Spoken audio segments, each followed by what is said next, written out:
For nearly 3 decades, she's reported the action from the sidelines. She started very young. She's covered the NBA, NFL, Olympics, and the college football and basketball national championships. And now, during these insane times in our world, Michele Tafoya thinks we need a serious dose of sanity. This is so wild to me that I get to talk to Michele Tafoya. When I got out, everyone knows I used to be the biggest football fan in the world. And when I got out of the Marines, I would sit there on Sunday and watch football for like 8-9 hours a day. And Michele Tafoya on my television meant that it was Sunday night football time. And she joins me now. She's the host of the Sideline Sanity podcast. Michele, okay, I don't watch football anymore. We'll get to that in a minute. But that had to be one of the coolest gigs, right? That had to feel big and huge, didn't it?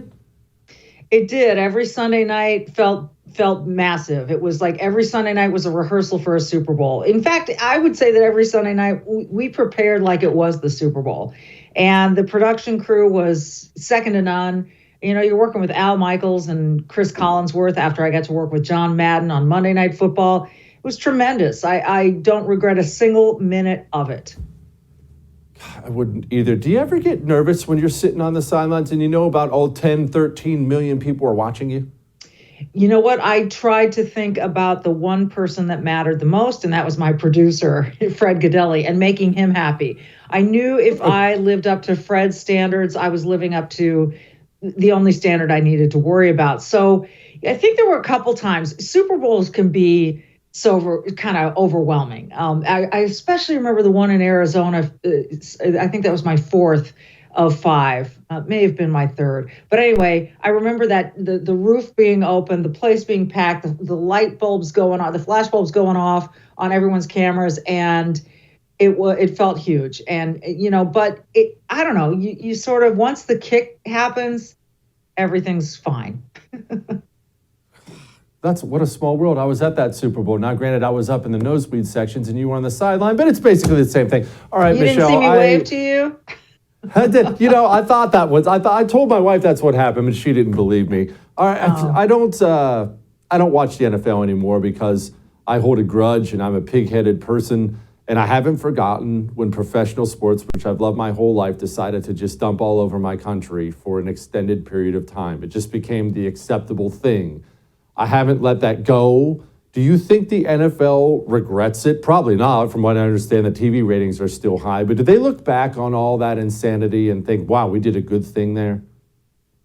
I don't know if they think they did a good thing. I think that the reactions were knee-jerk. I think that the attention Colin Kaepernick received was one man impacted the entire league in a way that I'm not sure should have happened.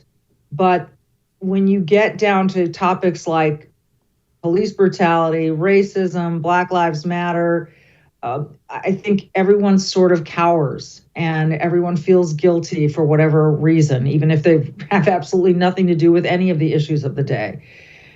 It's interesting. I talked to Nate Boyer recently. He is a former Seahawk, had a cup of coffee with the Seahawks, but he actually met with Colin Kaepernick before Kaepernick knelt for the first time. Nate Boyer is a former Green Beret, gave a lot of time and effort to his country, obviously risked his life for his country, and discovered that Colin Kaepernick was sitting on the bench during the anthem and wrote an open letter to Colin. And Colin said, come visit me.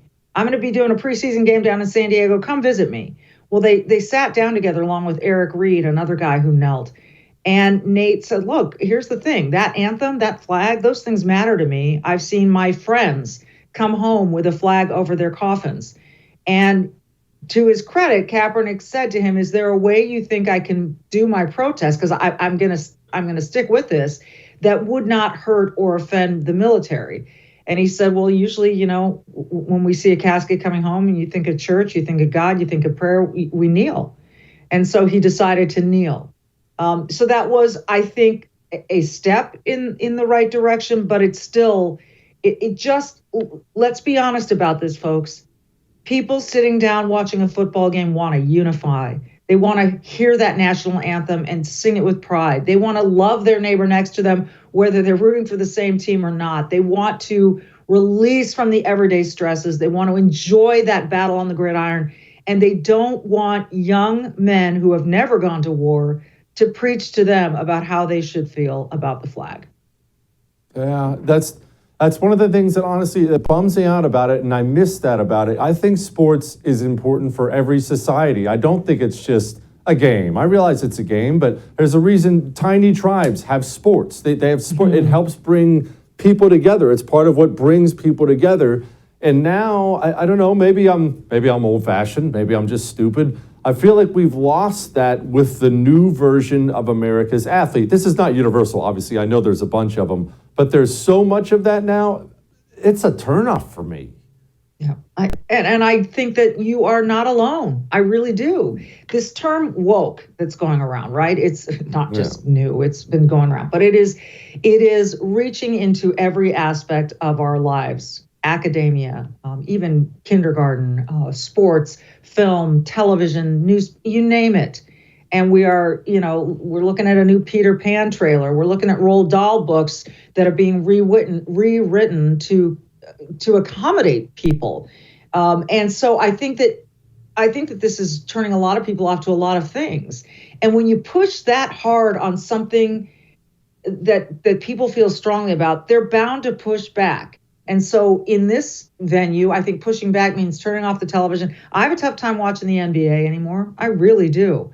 I don't disagree with you on that. And it breaks my heart too. I can't help but remember Whitney Houston singing the national anthem before the Super Bowl when we started the Iraqi war. And I think we all had chills. We all had goosebumps. I remember 9/11, how we all locked arms and said, never again, and we're not going to forget, and we love this country, and Democrats, Republicans, Independents can all stick together. And that seems to have just dissolved.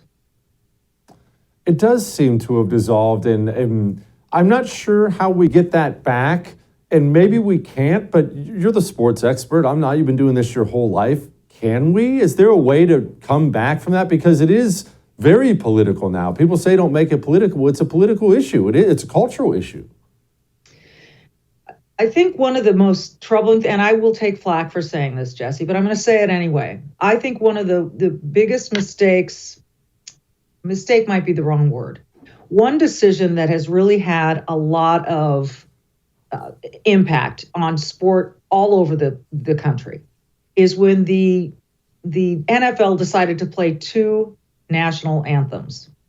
Now, there is one national anthem in this country because we are one nation. So we have one song. But they discovered that this Black national anthem spoke for a lot of Black people in America. So Lift Every Voice and Sing is now part of the formula before every Super Bowl. Now, I was at a girls' high school basketball game recently, and to mark the beginning of Black History Month, they did not play the national anthem as they normally do. They played only the Black national anthem. Some people cheered wildly about that. I felt like, why are we doing this to ourselves? Why are we dividing ourselves? We can all acknowledge we live in the same country. We have a national anthem, and that's the anthem that plays at the Olympic Games, and that's the anthem that represents our country. Why are we doing this? And I would posit that the NFL really is responsible for bringing that into. Now, for some people, they may think it's a great thing. I don't have any problem with the song. It's a beautiful song. But to suggest that it is the Black national anthem suggests that we have two nations here, not one. And I think that's quite divisive. It is. It is the Sideline Sanity podcast. Recommend you go check it out. Michele, thank you. I appreciate you.